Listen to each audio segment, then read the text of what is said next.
Hi friends. Parathyroid का हम आगे बात करते हैं, जिसमें हाइपरकैल्सीमिक क्राइसिस के बारे में आज थोड़ा हम देखते हैं।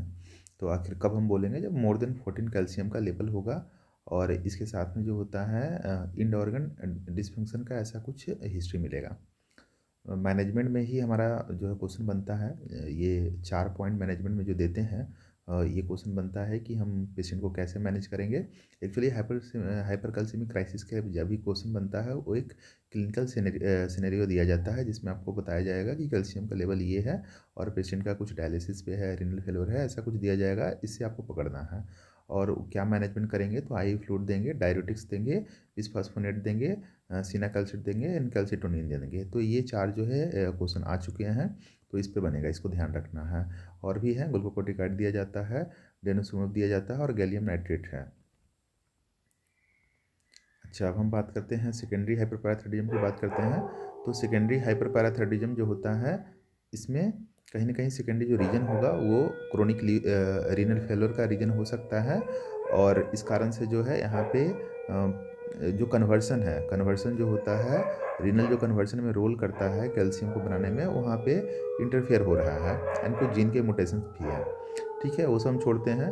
और यहाँ पे जो माल ऑब्जर्वेशन हो रहा है, कुछ जैसे शॉर्ट गट का सिंड्रोम है या बैरेट्रिक प्रोसीजर करते हैं, इसमें हमारा कैल्शियम का ऑब्जर्वेशन जो होता है वो कम जाता है ना। ऑब्जर्वेशन कम जाएगा, कैल्शियम का भी कमेगा।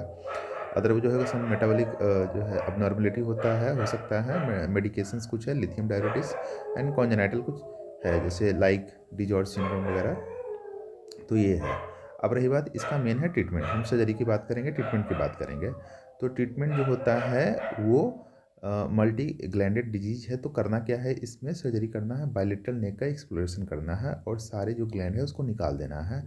तो क्वेश्चन यहाँ पे ये बनता है कि क्या हमें चारों ग्लैंड को निकाल देना है। तो जी नहीं, बिल्कुल नहीं। 3.5 ग्लैंड को निकालना है, आपको थोड़ा सा छोड़ना है, नहीं तो इसका पूरा पूरा का पूरा जो है कैल्शियम ही चला जाएगा। तो चारों ग्लैंड को नहीं निकालना है, लेकिन उसको कहा जाता है बायलेटरल नेक एक्सप्लोरेशन ही बोला जाता है। अच्छा, सर्जरी करने का इंडिकेशंस क्या क्या है।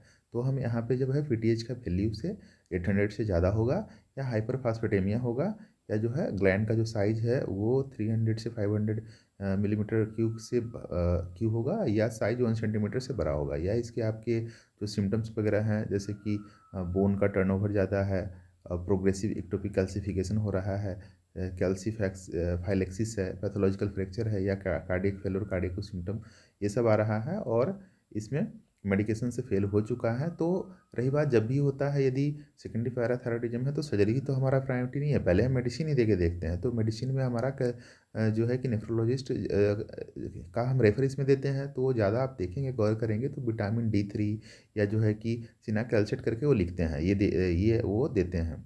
ठीक है ना। लेकिन बात ये क्या है, यदि मेडिकेशन से फेल करे तो तब फिर हमको जो है सर्जरी पे जाना है। और सर्जरी हमारे रहेगा क्या, बायलेटरल नेक डिसेक्शन, जिसमें क्या चारों ग्लैंड को निकालना है, तो बिल्कुल नहीं, 3.5 ग्लैंड को ही निकालना है। अच्छा, जो कि सिमिलर यहीं पे है। अच्छा, एक और ऑप्शन है, ये तो मैं बोल दिया, इसको जो बायलेटरल नेक डिसेक्शन है सब टोटल पैराथायरॉयडेक्टोमी भी बोला जाएगा। अच्छा, टोटल पैराथायरॉयडेक्टोमी करेंगे क्या, और जब ये टोटल कर देते हैं तो सिंपल सी चीज़ है। तो इसमें ऑटो ट्रांसप्लांटेशन भी करेंगे और मसल्स का नाम जो है ब्रेकियोरेडियलिस में करना पड़ता है। तो आप जैसे हमारा ये दोनों यदि ऑप्शन दिया जाएगा, तो जो है हमको रखना है बायलेटरल नेक डिसेक्शन वाला ही ऑप्शन करेक्ट मारना है। मतलब सब टोटल पैराथायरॉयडेक्टोमी ही ज़्यादा प्रायोरिटी रखा जाता है, टोटल पैराथायरॉयडेक्टोमी नहीं किया जाता है, क्योंकि इसमें फेल्योर का रेट बहुत ही ज़्यादा होता है।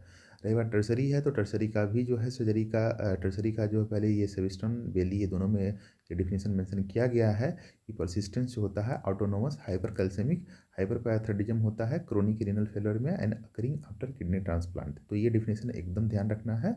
और यदि सर्जरी की रही बात है, तो इसमें भी हमारा बायलेटरल नेक डिसेक्शन मतलब सिमिलर यही है, जो कि सब टोटल पैराथायरॉयडेक्टोमी एंड टोटल पैराथायरॉयडेक्टोमी ही करते हैं। मतलब बायलेटरल नेक डिसेक्शन ही करते हैं, उसमें 3.5 ग्लैंड को ही निकाला जाता है। अगला एक टॉपिक है कैल्सीफाइलेक्सिस, जिससे बहुत सारे क्वेश्चंस बने हैं और अच्छे टॉपिक हैं। तो इसके बारे में थोड़ा सा देखते हैं, ये सारे क्वेश्चंस आ चुके हैं। कैल्सिफिकेशन यूरेमिक आर्टेरियोलोपैथी, इसका एक अदर नेम भी कहा जाता है, syndrome of vascular calcification. Thrombosis and skin necrosis, इसमें जो है ये सब देखने को मिलता है और ज़्यादातर एक्सट्रीमिटी हमारे लोअर एब्डोमेन ये सब में है। तो हमको क्या करना है, जो जो इन्वॉल्व एक्सट्रीमिटी है उस सबका जहाँ जहाँ भी यदि नेक्रोसिस हो गया तो डिब्राइडमेंट कर देना है और एम्पुटेशन कर देना है। प्रोग्नोसिस बहुत ही ख़राब पुअर है। अच्छा, पैराथायरॉयड कार्सिनोमा बहुत ही रेयर है और इसमें जो है प्रेजेंट करता है सीवियर हाइपर कैल्सीमिया के साथ में, जिसमें हिस्ट्री आपको मिलेगा कि नेक का इरिडिएशन किया गया था और एक मोटेशन जिसका नाम क्वेश्चन बन चुका है HRPT2, ये मोटेशन का नाम मिलेगा। और इसमें करते क्या है, इन ब्लॉक रिसेक्शन किया जाता है, हेमीथायरॉयडेक्टोमी करेंगे और यदि नोट वगैरह तो उसका भी डिस्कशन आप कर सकते हैं। इसी का जो है इसको थोड़ा सा डिटेल में चलते हैं कि जो ट्यूमर सिंड्रोम बोला जाता है, ऑलरेडी जीन में बता चुका हूँ, HRPT2 जीन होता है और हाइपरपैराथायरॉयडिज्म तो ऑब्वियसली इसमें होगा ही। और इसमें होता क्या है कि जो जो होता है ओसिफाइंग जो होता है फाइब्रोमा ऑफ मैगिला और मैंडिबल बोन का इन्वॉल्वमेंट होता है। रीनल अबनॉर्मलिटी देखने को मिलेगा लाइक द बिल्म्स ट्यूमर, ये सब देखने को मिलता है और यूटेरिन मैलिग्नेंसी भी इसके साथ एसोसिएशन होता है। तो मेनली जीन जो है वही इसके लिए काफ़ी है। अच्छा, तो रहा हमारा यहाँ तक मैंने कवर किया है बेली लव और सेबिस्टन के भी कुछ पार्ट को, और कंप्लीट इसमें हम MCQ को डिटेल से रखे हैं और हमारा पैराथायरॉयड पूरा कंप्लीट हुआ है यहाँ तक। हम अब अगले नेक्स्ट टॉपिक नेक्स्ट वीडियो के साथ मिलेंगे, तब तक के लिए जय हिंद।